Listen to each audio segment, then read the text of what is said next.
Honorable Chairperson, honorable members of the National Assembly, honorable cabinet ministers, deputy ministers, the chairperson of the House of Traditional and Khoisan leaders, the president of SALCAM, all the officials from COGTAM, the leadership of IMATU and SAMU, fellow South Africans. Honorable Speaker, on behalf of COGTAM, I join the mourners in the memorial service today to pay tribute to the former Deputy President, His Excellency D.D. Mabuza. May the family be consoled by recognizing the role he played in our country, and may his soul rest in peace.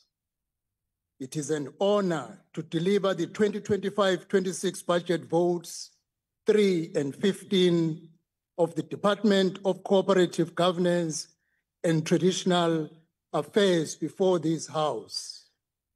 We meet at a time of grief, as just 4 weeks ago, KwaZulu-Natal, Western Cape, and at most Eastern Cape face catastrophic flooding, with Nelson Mandela Bay, Chris Hani, and OR Tambo District suffered the greatest devastation.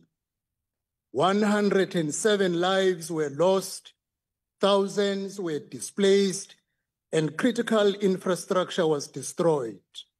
We know that many families are still yet to lay to rest their beloved ones. On behalf of the ministry again, we extend our deepest condolences. May the souls of the departed rest in peace.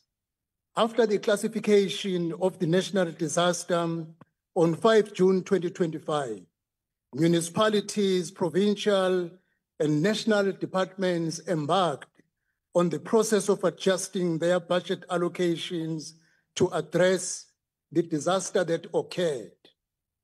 I'm partially pleased, Honorable Speaker, that on Monday, the 7th of July 2025, we communicated the release of 1.25 billion to Eastern Cape, KwaZulu-Natal, Free State, Mpumalanga, Limpopo, and Northwest to address the February 2025 disasters.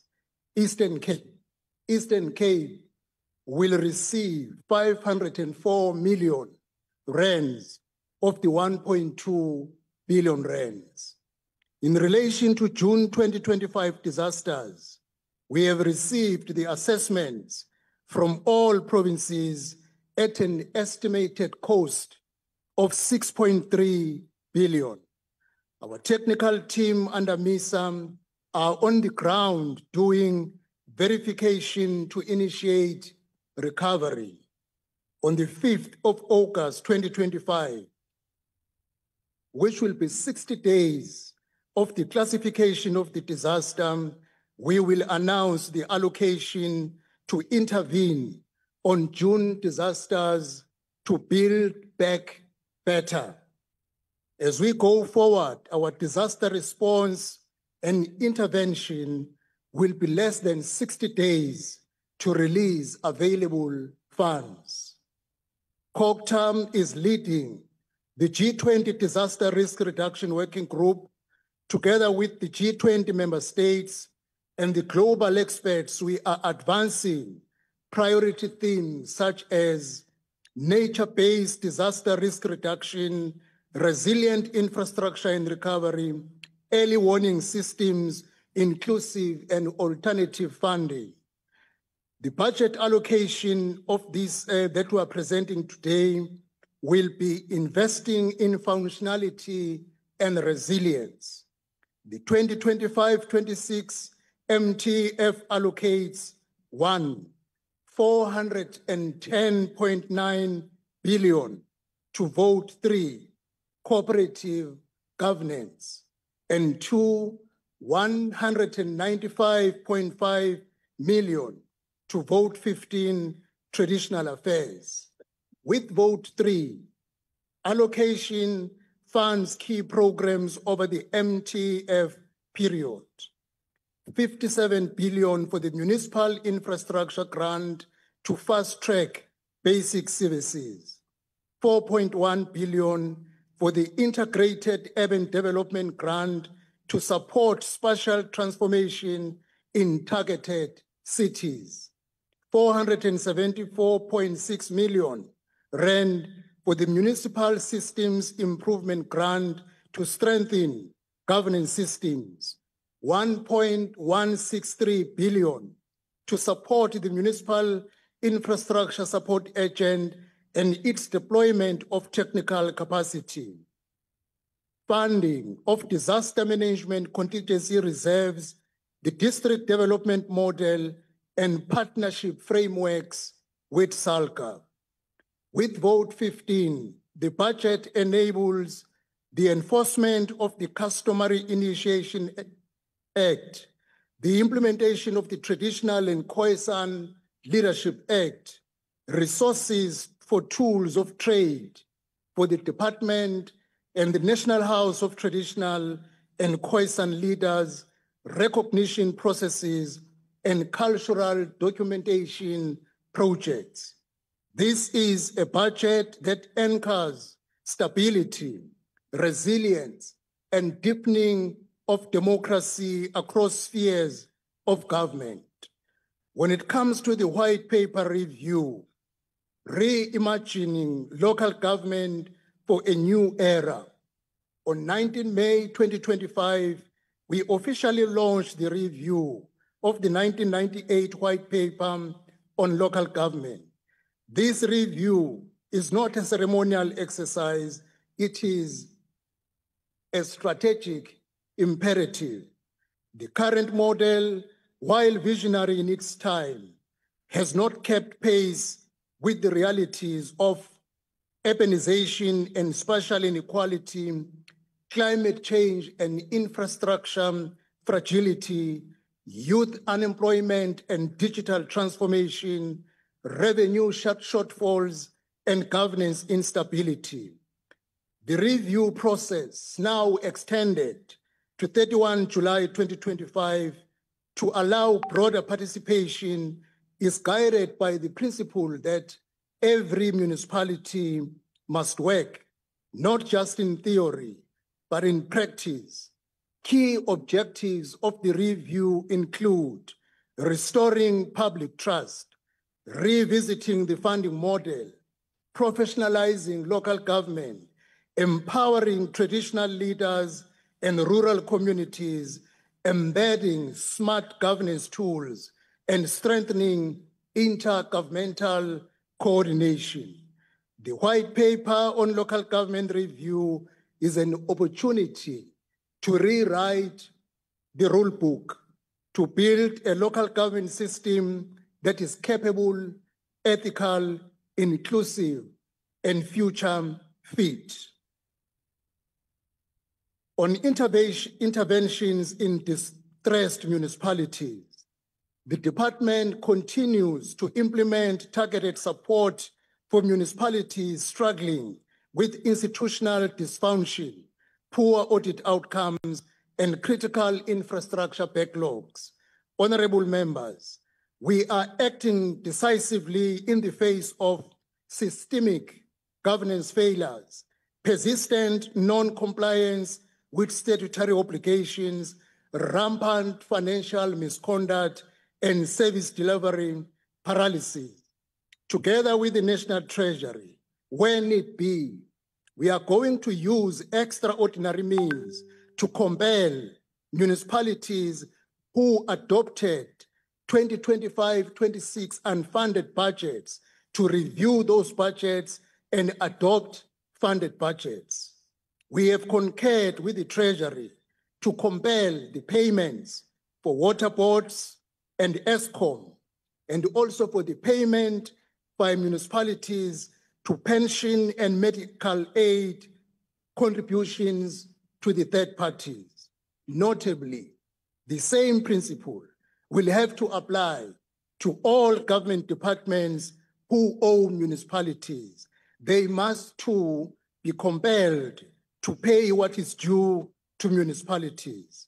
To intensify our support for Audit Action Plan, COGTA Minister with AG have agreed on a 10-by-10 team comprising the 9 members from the AG's provincial offices plus 1 from the AG's office, together with 9 MECs plus the Minister of COGTA, to work together to address and resolve root causes of negative audit outcomes. We are bringing on board South African Institute of Government Auditors, which receives funding from SETA, to provide direct oversight and intervention support to high-risk municipalities, especially those who consistently do not submit their AFS, thereby ensuring that accountability mechanisms take root and financial credibility is restored. To ensure public resources translate into visible service delivery improvements, we are deploying strategic, differentiated support to a cohort of 30 priority municipalities facing capacity and financial constraints. As part of this approach, the MIG has been partially reprioritized and shifted to Schedule 6B of the Division of Revenue Act, enabling targeted national interventions by the department and its implementing agent. In support of this shift, the MISA has been formally designated as the national implementing agent for qualifying MIG projects. MISA will fast-track infrastructure delivery by providing technical expertise and procurement support, capacity building for municipal officials, exploration of alternative infrastructure, financial models, training in project preparation, management, and contract oversight. These interventions will be accompanied by value for money audits to ensure accountability and effectiveness. On 3 April 2025, we officially launched the ward delimitation process in Mbombela, a critical milestone in preparing for the 2026 local government elections. This process is well underway, and we are looking forward to the eventual delivery of information to IEC so that they start preparing for elections next year. Our legislative program focuses on rebuilding state integrity, electoral stability, and service delivery readiness through the following bills: Independent Municipal Demarcation Authority Bill, Local Government General Laws Amendment Bill, Municipal Structures Amendment Bill, Intergovernmental Monitoring Support and Interventions. Additionally, we are going to use these instruments to improve the best performance of our municipalities, finalizing a professionalization framework for senior managers in local government, implementing prototype staff establishment, reviewing remuneration and performance initiative, and strengthening the alignment with the district development model for coordinated delivery. On customary initiation, since December 2024 to June 2025, we dedicated our time and government resources meeting kings, traditional leaders, MECs, and all stakeholders. Honorable Chair, I am sad and angry. This morning, 19 boys who 2 weeks ago left homes healthy to initiation are recorded dead. This cannot be allowed to go further. This must not continue. a line needs to be drawn.